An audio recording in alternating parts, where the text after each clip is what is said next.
Hello everyone, আসসালামু আলাইকুম। কেমন আছেন সবাই? আশা করি আল্লাহর অশেষ রহমতে ভালো আছেন, সুস্থ আছেন।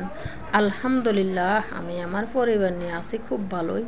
দেশ থেকে দেশে বাইরে থেকে যে এখানে বসে ভিডিওটি দেখা শুরু করেছেন সবাইকে অসংখ্য অসংখ্য ধন্যবাদ। আমি পারভিন সুলতানা, বাংলাদেশ থেকে। রমজান স্পেশাল পারফেক্ট মিক্স পেঁয়াজ ও ডাল তৈরির সহজ পদ্ধতি আজকে আপনাদের সাথে শেয়ার করব। একবার পেঁয়াজ ও মিক্স তৈরি করে ডাল বাটার ঝামেলা ছাড়া সারা রমজান খেতে পারবেন। আপনারা আমার সাথে থাকুন, কি করছি সেটাই দেখতে থাকুন। এখানে 3 পদের ডাল নিয়েছি, 1 কেজি মসুরের ডাল, 1 কেজি খেসারির ডাল, 1 কেজি বুটের ডাল বা এঙ্কার ডাল। তা আমি এখানে প্রথমে নিয়ে নিলাম খেসারির ডাল, একটা শ্রেণীতে ঢেলে নিয়েছি। একদম জেরে যত ময়লা আছে কুলা দিয়েও ঝাড়তে পারেন, তা আমার কুলা নেই, আমি এই শ্রেণী দিয়ে জেরে নিয়েছি। যত ময়লা ছিল পড়ে গেছে। এখন একটা গামছা ভিজিয়ে আমি সিপে তারপর নিয়ে এসেছি। ঘষে ঘষে বারবার 2বার করে আমি পাল্টিয়ে তারপরে পরিষ্কার করে নিয়েছি। এখন একটা বাটিতে ঢেলে নেব। এই গামছাটায় আমি যখন খেসারির ডাল মাজা ঘষা হয়ে গেছে বা ঘষে ঘষে পরিষ্কার করে নিয়েছি, এই গামছাটাকে আমি আবার ধুয়ে পরিষ্কার করে রেখে দিয়েছি আরেকবার করার জন্য। এই যে বুটের ডাল বা এঙ্কার ডাল, এখানে যত ময়লা আছে দেখতে পাচ্ছেন, বড় বড় এই যে কালো কালো ময়লা থাকে, তো এগুলো বেছে একদম জেরে ফেলে দিয়েছি। তারপর আবার এই গামছার টুকরোটাকে আগে পরিষ্কার করে রেখেছি ধুয়ে চিপে, তারপরে এখন এই যে ঘষে ঘষে ময়লা তুলে নেব। একদম পানির মধ্যে ডুবিয়ে চুবিয়ে ধোয়ার দরকার নেই, অত ময়লা নাই। যদি ধুলোবালিও থাকে এরকম করলে কিন্তু অনেকটা ময়লা কিন্তু গামছার মধ্যে লেগে যাবে। আপনারা এরকম একদম সহজভাবে বানিয়ে নিতে পারবেন। তো এখানে আমি বুটের ডাল নিতেছি। আগে তো নিয়ে নিলাম খেসারির ডাল পরিষ্কার করছি, এখন হলো বুটের ডাল পরিষ্কার করছি। তো বুটের ডালও পরিষ্কার করা হয়ে গেছে, এটা আমি আবার ঢেলে নেব একটা পাত্রে। তো আমি গামছাটাকে অফ ক্যামেরায় আবার কিন্তু পরিষ্কার করে রেখে দেব পরবর্তী ডাল পরিষ্কার করার জন্য। তো এখানে একটা পাতিলে আমি ডালগুলো ঢেলে নিতেছি, দেখতে পাচ্ছেন। আগে কিন্তু খেসারির ডাল পরিষ্কার করেছি, তো ওই বাটিতে ধরবে না, এই একটা পাতিলে ঢেলে নিয়েছি। তো বাকি যে ডালগুলো সেটা এর সঙ্গে অ্যাড করে দিব। এই যে খেসারির ডাল পরিষ্কার করা রেখে দিয়েছি আগে, সেগুলো ঢেলে দিয়েছি। আর এখানে আছে মসুরের ডাল। তো মসুর ডালও আমি একই প্রসেস করে নেব। এখন পরিষ্কার করে তারপরে একসাথে ঢেলে নেব। তো এখানে মসুর ডাল 1 কেজি, 3 পদের 3 কেজি ডাল আছে। তো 3 পদের 3 কেজি ডালে আমি যা করার করব আর কি। তো যা করার বলতে পেঁয়াজের জন্য রেডি করব। তো এখানে আমি জেরে মুছে একদম পরিষ্কার করার জন্য আবারও একটা গামছা ধুয়ে পরিষ্কার করে রেখে দিয়েছি, ওটা দিয়ে আবার এই যে মাজা ঘষা করে পরিষ্কার করা শুরু করে দিয়েছি। তো ডালগুলো এভাবে করে নিলেও কিন্তু ভালো হয়, অত ময়লা থাকবে না। আর যদি আপনাদের ভালো লাগে আপনারা ধুয়ে পরিষ্কার করে একদম রোদ্রে শুকিয়ে নিতে পারেন। তো এই মিক্স ডালগুলোকে আপনি ব্লান্ডারও গুঁড়ো করে নিতে পারেন, কিন্তু এত ডাল ব্লান্ডারে আমি গুঁড়ো করব না। ব্লান্ডারে কিন্তু সমস্যা হতে পারে বা ধারালোর একটা সমস্যা ব্যাপার হতে পারে, হয়তো ধার কমে যেতে পারে। তো এখানে 3 কেজি ডাল আমি একদম পরিষ্কার করে নিয়েছি। এই যে একদম পাতিলেও ঢেলে দিয়েছি, 3 পদের ডাল 3 কেজি। তো এখানে একদম মিক্স করে নেবে ডালগুলা। তো যারা এ পর্যন্ত আমার সাথে আছেন অবশ্যই শেষ পর্যন্ত দেখতে থাকুন। আমি বাজার থেকে কিনে আনা এই আস্ত খেসারির ডাল, তারপরে বুটের ডাল, মসুর ডালগুলোকে কিভাবে কি করতেছি। তো এখানে আমি পরিষ্কার করার পরে মিক্স করে নিতেছি। আর ভাইয়া আপুরা যারা নতুন আছে, যদি ভিডিওটি ভালো লাগে তাহলে চ্যানেলটি সাবস্ক্রাইব করে আমার পাশে থাকবেন বন্ধু হয়ে। পাশে থাকা বেল অপশন অবশ্য ক্লিক করে দিবেন। আর যারা অলরেডি এই কাজটা করে দিয়েছেন সবাইকে অসংখ্য অসংখ্য ধন্যবাদ।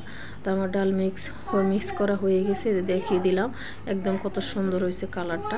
তা আমি এই যে আর এখানে 1 কেজি এঙ্কার ডাল এটা হলো আলাদা 1 কেজি নিয়েছি এই যে বেসন বাঙ্গানোর জন্য। তো আমি এটাও একইভাবে পরিষ্কার করে নিয়েছি। তো এই যে আলাদা রেখে দিয়েছি।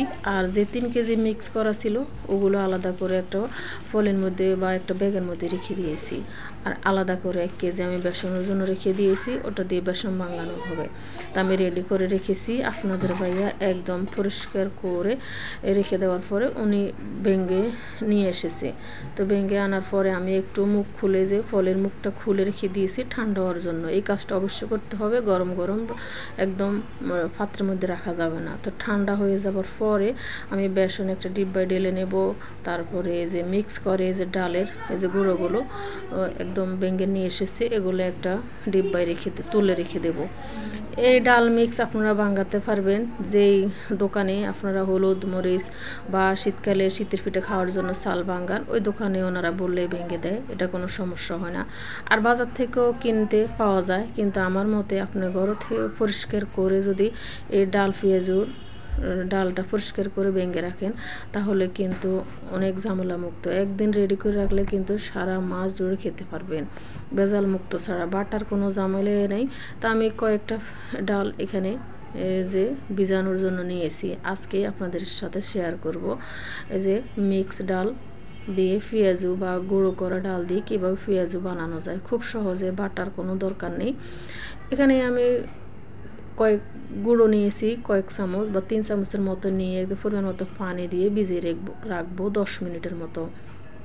অনেকে কিন্তু বাটাবাটি ঝামেলার জন্য পেঁয়াজু অনেক সময় খেতে পারেন না, তো এরকম পানি দিয়ে যদি ভিজে রাখেন 10 মিনিট পর্যন্ত 10-15 মিনিট বা 20 মিনিট রেখে দিলেই হয়ে যাবে। আপনারা এই ডালটা ভিজিয়ে কাঁচামরিচ পেঁয়াজ কাটতে কাটতে বা রেডি করতে করতে ডাল ভেজানো হয়ে যাবে, তখন আপনারা মশলা দিয়ে মেখে এই ডালটাকে তারপর পেঁয়াজু আকারে নিয়ে ভেজে নিতে পারবেন। তো এখানে আমার ডাল ভেজানো হয়ে গেছে একদম পারফেক্টভাবে, দেখতে পাচ্ছেন আমি ভিজিয়ে রেখে দিয়েছি। আর যেই বেসন ডিব্বায় নিয়েছি বা মিক্স ডাল পেঁয়াজের জন্য ভেঙে নিয়েছি সেগুলো একটা ডিব্বা ঢেলে নিয়েছি, 2 ডিব্বায় 2 পদ এখানে আছে।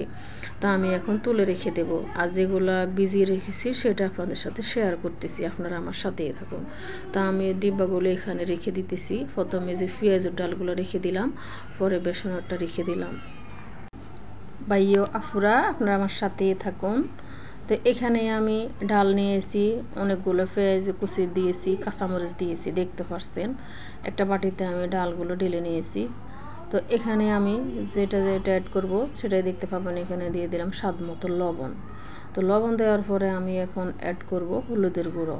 তো হলুদের গুঁড়ো দিতে পারেন মন চাইলে, আবার নাও দিতে পারেন, অনেকে দেয় না, তো না দিলেও কোনো সমস্যা নেই। কিছু মরিচের গুঁড়ো দিয়েছি, এখানে একটু রসুন বাটা দিয়েছি, সরি আদা বাটা না রসুন বাটা। তো ইন্ডিয়া রসুন বাটা তো এই জন্য সবুজ সবুজ কালার। তো যাই হোক একদম ভালো মতো আমি এটাকে মিক্স করে নিব, একদম পারফেক্টভাবে আমি মেখে নিয়েছি। তো চুলার পরে তেল দিয়ে একটা কড়াই গরম হতে দিয়েছি, তেলও গরম হয়ে গেছে। এখন পেঁয়াজু আকারে একদম পেঁয়াজের শেপ দিয়ে আমি একটা একটা করে এই যে ভেজে নেব বা তেলের মধ্যে ছেড়ে দিতেছি, দেখতে পাচ্ছেন। তো আপনারা আমার সাথে থাকবেন, অবশ্যই যাবেন না। যারা চলে গেছেন তারা তো গেছেনই, আর যারা আছেন অসংখ্য ধন্যবাদ আপনারা যারা আমার সঙ্গে এই পর্যন্ত আছেন, ভিডিও দেখতেছেন, আমার কথা শুনতেছেন। যদি মনে কোনো কষ্ট দিয়ে থাকি বা ভিডিওর মধ্যে কোনো কষ্ট পেয়ে থাকেন অবশ্যই ক্ষমা সুন্দর দৃষ্টিতে দেখবেন। তা আমি পেঁয়াজের 1 ফিট হয়ে গেছে, আর 1 ফুট আমি এই যে 1 ফিট বেজে নিতেছি, উল্টে পাল্টে আমি পেঁয়াজ বেজে নিব, একদম পারফেক্টভাবে মুচমুচো করে ভেজে নেব। অনেকে কিন্তু মুচমুচো পছন্দ করেন না, কিন্তু কিছুটা শক্ত ভাব হলে নামিয়ে নেন। তো যার যেরকম ভালো লাগে ওই রকম ভেজে নিতে পারেন, কোনো সমস্যা নেই। তো আমি পেঁয়াজগুলো তুলে নিতেছি একটা কাগজের মধ্যে, যাতে বাড়তি যে তেল ওটা টেনে নেয়। এখন তো রমজানের মাস চলে এসেছে, অনেক কিন্তু ভাজা পোড়া খেতে হয়, যারা পছন্দ করেন না। যাই হোক আমার পেঁয়াজও 5টা ভাজা হয়ে গেছে, আর বাকিগুলো ভাজতে দিয়েছি। এরকমভাবে সবগুলো আমি ভেজে নেব। তা আমার ছেলের জন্য আমি এখানে একটা বাটিতে সস নিয়েছি, আর পেঁয়াজগুলো নিতেছি, ওকে এখন খেতে দেব। তো খাবে, আমার সঙ্গে থাকুন। ভিডিওটা কেমন হয়েছে অবশ্যই কমেন্টে জানাবেন, যদি ভালো লাগে তাও জানাবেন, যদি খারাপ হয় তাও জানাবেন। আপনাদের মাধ্যমে তো আমি শিখতে পারি, আপনাদের কাছে তো শেখার দরকার আছে। তো এখানে পেঁয়াজগুলো দিতেছি আমার ছেলেকে, ছেলে যে একটা বিসমিল্লাহ বলে খাওয়া শুরু করে দিয়েছে। এটা সস দিয়ে খাওয়া যায়, মেয়োনিজ দিয়ে, অনেকে আমার ছেলে কিন্তু মেয়োনিজ দিয়েও খায়। আমি জানি না কে কে মেয়োনিজ দিয়ে পেঁয়াজও খান, কিন্তু আমার ছেলে পছন্দ করে। তো আজকে মেয়োনিজ ছিল না, মেয়োনিজ আনলে কিন্তু বেশি দিন থাকে না, আমার ছেলে খেয়ে ফেলে। তো সবাই ভালো থাকবেন, আগামী ভিডিওর আমন্ত্রণ রইল। আসসালামু আলাইকুম।